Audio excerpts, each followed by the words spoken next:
The mid-range Huawei P Smart has scarcely been silently launched modish Germany, except we nowadays tell it desire an addition live future toward the UK than month. Vodafone UK has definite so as to its strength of character come to pass stocking the fresh smartphone exclusively beginning February 1st.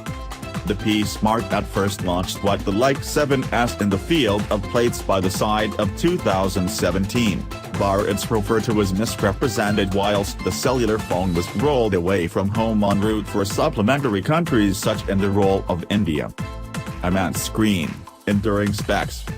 The Huawei P Smart skin a 5.6-inch, 18:9 part ratio ample HD display, Kirin 658 chipset, 32GB of storage, 3GB of RAM, 3,000 mAh battery, dual 13MP plus 2MP rear cameras, 8MP look-onto camera in addition to Machine 8.0 Oreo.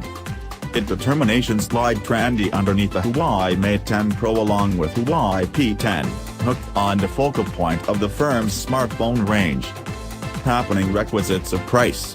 Vodafone self-control Transpire present the Huawei P Smart as of equally petty the same as £17 for each month, with the £9 sincere fee, before condition you impressive a mighty 16GB of information you preserve cheery the monthly expand in the direction of £29.